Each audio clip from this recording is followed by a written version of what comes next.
Hello दोस्तों। स्वागत है डब्ल्यू डी कोडर्स में। आज हम लारावेल के प्रोजेक्ट में एक बेसिक एपीआई बनाने वाले हैं। आप मेरी स्क्रीन पर देख सकते हैं, मैंने यहाँ पे भी कुछ स्टेप्स बता दिए हैं और इसका मैं लिंक भी डिस्क्रिप्शन में प्रोवाइड कर दूंगा। आपको ये स्टार्टिंग के स्टेप्स फॉलो करने की ज़रूरत नहीं है, क्योंकि हमने लास्ट वीडियो में लारावेल का प्रोजेक्ट बना दिया था। यही प्रोजेक्ट हमने लास्ट वीडियो में बनाया था और इसी प्रोजेक्ट में हम आगे के एक्शन को परफॉर्म करने वाले हैं। मैंने पी एच पी माई एडमिन में लारावेल अंडरस्कोर व्यू ऐप करके एक डेटाबेस भी क्रिएट कर दिया है। तो हमें सबसे पहले ना डेटाबेस की कॉन्फ़िगरेशन करनी पड़ेगी। तो मैंने माई एसक्यूएल और ये लोकल होस्ट भी ऐड कर दिया है। ठीक है। और बस यहाँ पे मैंने डेटाबेस के नाम को भी दे दिया है। मैंने पी एच पी माई एडमिन में कोई पासवर्ड ऐड नहीं किया हुआ है, तो ये अभी तक के लिए मेरे लिए बिल्कुल ठीक है। ठीक है। तो सबसे पहले हम एक मॉडल बनाएंगे। तो मैं इसी में टर्मिनल एक और ओपन कर लेता हूँ और ये सारी चीज़ें इसी टर्मिनल में हम करेंगे। आप देख सकते हैं कि डेटाबेस के अंदर माइग्रेशन के अंदर एक हमारी फाइल भी बन के आ गई है। और आप देखेंगे कि ऐप मॉडल्स के अंदर एक मॉडल भी बन के आ गया है। ठीक है। आगे के स्टेप्स देखते हैं। ये हमें कोड डालना पड़ेगा माइग्रेशन के अंदर। ठीक है। तो माइग्रेशन के अंदर यानी कि इस वाली फाइल में इसको रिप्लेस करके मैं अपना कोड डाल देता हूँ। नेक्स्ट चेंज हमें करना पड़ेगा मॉडल के अंदर, हमें ये वाली लाइन डालनी है। मॉडल। ठीक है, ये वाला काम हो गया। अब हमें एक कंट्रोलर बनाना है। तो मैं एपीआई के अंदर एक कंट्रोल बनाऊंगा। तो देखिए, ऐप एच के अंदर कंट्रोलर, एपीआई के अंदर एक एक्सपेंस कंट्रोलर बन गया है। इसमें दो दो पीएचपी का नाम आ गया। तो एक काम करता हूँ, मैं एक नेम रिमूव करता हूँ।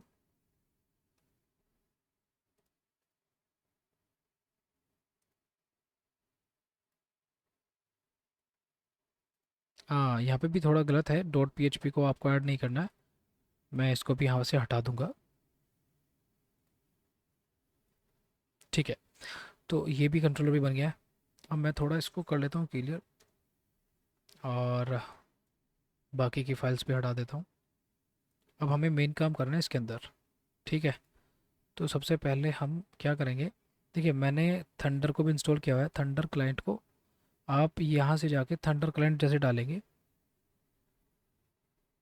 ये थंडर क्लाइंट हमें एपीआई को यूज़ करने के लिए इंस्टॉल करना है। ठीक है। थंडर क्लाइंट, यस, ये मैंने इंस्टॉल किया हुआ है। तो आप यहाँ पे जाके इंस्टॉल कर सकते हैं, यहाँ पे आपको इंस्टॉल का बटन मिल जाएगा। मैंने इसमें बेसिक जो ऑपरेशंस है हमारी कार्ड ऑपरेशंस, उसके लिए ये भी बना के रख लिए हैं। आप चाहें तो कैसे बनाना है इसको वो भी मैं बता दूंगा। ठीक है। तो ठीक है, अभी हम इसमें सबसे पहले कंट्रोलर में चेंजेस करते हैं। तो कंट्रोल में सबसे पहले चेंजेस आप देखिए, उससे पहले हमें राउट्स भी क्रिएट करने पड़ेंगे। तो मैं ये सारे राउट्स को कॉपी करता हूँ और मैं डालता हूँ राउट्स के अंदर, एपीआई के अंदर। इसको हटा देता हूँ, ये मैंने डाल दिया। या फिर उसको अभी कमेंट कर देता हूँ, क्योंकि ऑथेंटिकेशन में हम करेंगे तब यूज़ करेंगे इसको। तो ठीक है, इसको इंक्लूड करना पड़ेगा, एक्सपेंस कंट्रोलर को मैंने इंक्लूड कर लिया। देखिए इंक्लूड हो गया। इसमें सारे ऑपरेशंस हैं। ठीक है, लिस्ट का है, शो करने का है, स्टोर का है, अपडेट का है, डिस्ट्रॉय का है। अभी ये सारे फंक्शंस हमारे हैं, लेकिन अभी वो खाली हैं, हमने कोई कोड ऐड नहीं किया है, तो हम कोड भी ऐड करते हैं। ठीक है। सबसे पहले ऑल का कोड ऐड करते हैं। ठीक है।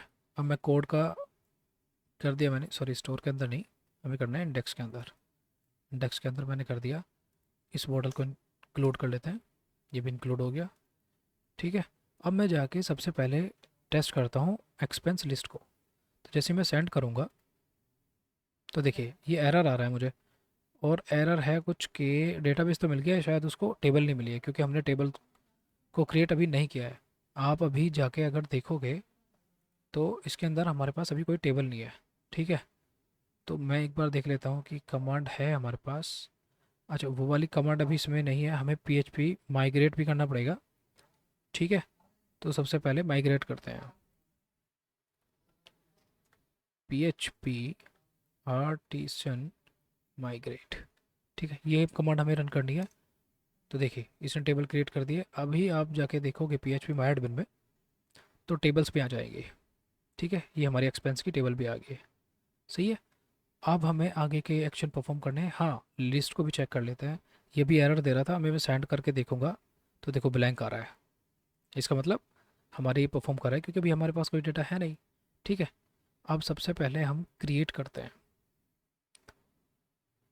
स्टोर। स्टोर का मैं डेटा ऐड करता हूँ। मैंने इसमें वैलिडेशंस भी दिए हैं, तो आप वैलिडेशंस का भी कोड देख सकते हैं क्योंकि वैलिडेशन भी ज़रूरी है। जो इन्फॉर्मेशन हमें ऐड करनी है वो भी करनी पड़ेगी। ठीक है,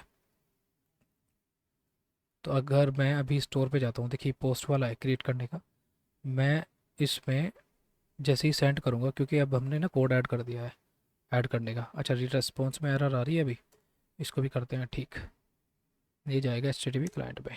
ठीक है, चलो सही है। हाँ, आप अगर चाहें कि कौन से फाइल ऐड होगी तो आप यहाँ से उठा के भी डाल सकते हैं। मैंने ये सारी चीज़ें ऊपर दी हुई हैं। मैं इसको कॉपी करके रिप्लेस कर लेता हूँ एक बार। ठीक है, कर लिया।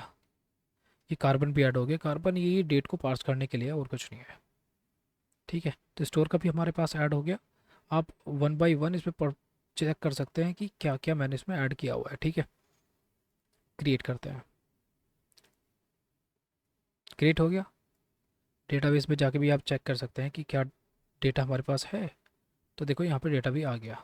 ठीक है, अभी मैं जाके अ, यहाँ पे लिस्ट में भी जाके अगर मैं चेक करता हूँ तो देखो यहाँ पे भी डेटा मेरे पास आ गया है। ठीक है, तो दो काम हमारे हो गए अब तक। रीड करने का हो गया और क्रिएट करने का हो गया। अब करते हैं शो करने का, कि हमें कोई स्पेसिफिक आईडी का डेटा अगर शो करना है तो उसके लिए। ठीक है, तो मैं शो में भी डेटा डाल देता हूँ। हमें इसमें क्रिएट की ज़रूरत नहीं पड़ेगी, तो मैं इसको कर देता हूँ रिमूव। शो में हमने कोड पेस्ट कर दिया है। ठीक है, अब देखिए, अब मैं जाके थंडर क्लाइंट पे चेक करता हूँ शो करने के लिए। मैंने आईडी को 1 डाला है। अब देखिए वो भी डेटा आ रहा है, तो ये वाली API भी वर्क कर रही है। परफेक्ट। अब आप जाके देखिए अपडेट के लिए मैं कोड पेस्ट करता हूँ। हम्म, ठीक है, तो अपडेट के लिए हो गया। सेम सेम चीज़ें हैं, बस खाली ये है कि हमने यहाँ पे एक्सपेंस का डेटा निकाल लिया यूजिंग द आईडी, क्योंकि हम जब अपडेट करेंगे तो आईडी भी पास करेंगे। ठीक है, तो देखो मैंने यहाँ 1 डाला हुआ है। अब ये रिचार्ज डाला है, रिचार्ज की जगह मैं यहाँ पे 2 कर देता हूँ ताकि पता चल जाए। क्योंकि देखो अगर आप जाके डेटाबेस पे चेक करोगे तो यहाँ पे डिस्क्रिप्शन में भी रिचार्ज आ रहा है। तो अब इसको अपडेट करते हैं। ठीक है, थंडर क्लाइंट पे जाऊँगा, उसको करता हूँ अपडेट। आइटम अपडेट सक्सेसफुली, और ये भी अपडेट हो गया है। डेटाबेस में जाके रिफ़्रेश करके देखो तो यहाँ पे भी अपडेटेड है। ठीक है, तो ये वाला भी काम अपना हो गया। अब नेक्स्ट डिस्ट्रॉय करने के लिए। ठीक है, डिस्ट्रॉय करते हैं। हमें इसकी ज़रूरत नहीं है तो इसको भी मैं हटा देता हूँ। ठीक है, डिस्ट्रॉय का कोड पेस्ट कर दिया। इसमें हम आईडी ले रहे हैं और आईडी के बेस पे डिस्ट्रॉय करा रहे हैं। ये लारावेल के ही आप वेबसाइट पे जाएंगे तो वहाँ पे भी आपको मिल जाएगा कि हम कैसे आईडी को डिलीट करते हैं, कैसे डेटा को डिलीट करते हैं। ठीक है, अब मैं यहाँ पे डिलीट वाला चूज़ करता हूँ क्योंकि थंडर क्लाइंट में मैंने बना लिया था कि डिलीट में हम कैसे करेंगे। अब जैसे अब आप सेंड पे क्लिक करोगे तो ये आइटम डिलीट हो गया। अब जाके अगर आप लिस्ट पे जाके चेक करते हो और सेंड पे क्लिक करते हो तो देखो ये ब्लैंक दिखा रहा है।